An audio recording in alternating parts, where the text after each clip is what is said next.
Janasena, BJP, TDP ఈ మూడు పార్టీల మధ్య క్షేత్రస్థాయిలో వివాదాలు రోజు రోజుకు పెరుగుతున్నాయి. చంద్రబాబు నాయుడు, పవన్ కళ్యాణ్ బీజేపీతో సఖ్యతగా మెలుగుతున్నప్పటికీ, సర్దుకుపోతున్నప్పటికీ స్థానికంగా మాత్రం నాయకులు, కార్యకర్తలు సర్దుకుపోయే పరిస్థితి, అడ్జస్ట్ అయి ముందుకు వెళ్లే పరిస్థితి కనిపించడం లేదని రాజకీయ విశ్లేషకులు అభిప్రాయపడుతున్నారు. ఉమ్మడి అనంతపురం జిల్లాలో రాయదుర్గం నియోజకవర్గంలో ఇప్పుడు తెలుగుదేశం, బీజేపీ మధ్య వివాదం రాజుకుంటోంది. రెండు పార్టీల నాయకుల మధ్య పచ్చగడ్డి వేస్తే బగ్గుమనేలా పరిస్థితి మారిందని రాజకీయ వర్గాల్లో చర్చ జరుగుతోంది.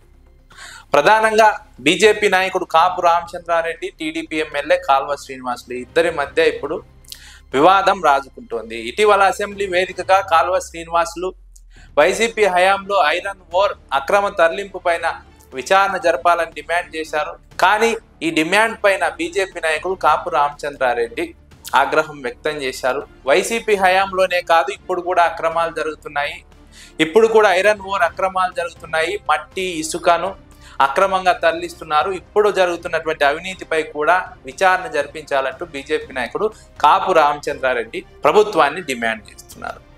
అటు కాల్వ శ్రీనివాసులు ప్రభుత్వాన్ని డిమాండ్ చేస్తున్నారు, ఇటు కాపు రామచంద్రారెడ్డి ప్రభుత్వాన్ని డిమాండ్ చేస్తున్నారు. ఎందుకు వీరిద్దరి మధ్య ఈ వివాదం అంటే, కాపు రామచంద్రారెడ్డి వైఎస్ఆర్సీపీ హయాంలో వైసీపీ ఎమ్మెల్యేగా ఉన్నారు. ఆ సమయంలో ప్రత్యర్థిగా కాల్వ శ్రీనివాసులు ఉన్నారు తెలుగుదేశం పార్టీ నుంచి. 2024 ఎన్నికల్లో టికెట్ రాకపోవడంతో కాపు రామచంద్రారెడ్డి బీజేపీలోకి చేరిపోయారు. బీజేపీలో చేరి కాల్వ శ్రీనివాసులతో ఎన్నికలకు ముందు పట్టాలు వేసుకొని తిరిగి ఎన్నికల్లో సహకరించుకొని ఆ తర్వాత అధికారంలోకి రాగానే ఇద్దరు నాయకుల మధ్య విభేదాలు మొదలయ్యాయి. మళ్ళీ పాత కథ మొదలైంది. గతంలో ఏ విధంగా ఆరోపణలు చేసుకున్నారో మళ్ళీ ఇప్పుడు అదే విధంగా ఆరోపణలు చేసుకుంటున్నారు. పరోక్షంగా అసెంబ్లీ వేదికగా కాపు రామచంద్రారెడ్డిపై విచారణ జరపాలని కాల్వ శ్రీనివాసులు డిమాండ్ చేస్తే, కాల్వ శ్రీనివాసులపై కూడా విచారణ జరపాలంటూ కాపు రామచంద్రారెడ్డి డిమాండ్ చేస్తున్నారు. ఇప్పుడు ఇద్దరు నాయకుల మధ్య వివాదం కూటమి పార్టీలకు అనంతపురం జిల్లాలో తలనొప్పిగా మారింది.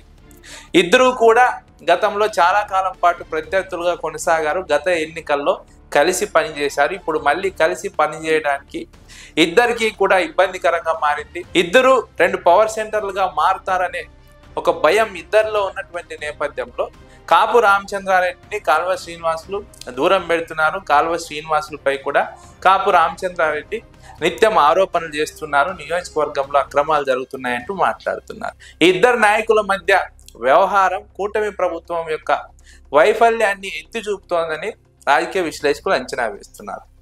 తెలుగుదేశం పార్టీ హయాంలో జరుగుతున్నటువంటి అక్రమాల పైన వారి కూటమి పార్టీకి సంబంధించిన నాయకుడే మాట్లాడటం ఇప్పుడు రాజకీయ వర్గాల్లో చర్చనీయాంశమైంది. కాపు రామచంద్రారెడ్డి పదే పదే రాయదుర్గం నియోజకవర్గంలో అక్రమాలు జరుగుతున్నాయి, ప్రభుత్వం పట్టించుకోవాలని కోరుతున్నాం, ప్రభుత్వానికి ఇబ్బందికరంగా కూడా మారింది. తెలుగుదేశం కూటమి ప్రభుత్వం పైన, తెలుగుదేశం పార్టీ పైన ప్రజల్లో కూడా అసహనం పెరుగుతోంది, అపనమ్మకం పెరుగుతోంది. ఎందుకంటే సాక్షాత్ కూటమి పార్టీ నాయకుడే ఆరోపిస్తూ ఉండడంతో వైఎస్ఆర్సీపీకి మరింత అదును చిక్కింది. వైఎస్ఆర్సీపీ అంశం పైన ఇప్పటికే కీలకంగా నియోజకవర్గంలో పనిచేస్తోంది. ఇద్దరి నాయకుల మధ్య ఉన్నటువంటి విభేదాలు ఇప్పుడు వైఎస్ఆర్సీపీకి అక్కడ కలిసి వచ్చే అంశంగా మారినట్టు నియోజకవర్గంలో రాజకీయ వర్గాల్లో చర్చ జరుగుతోంది.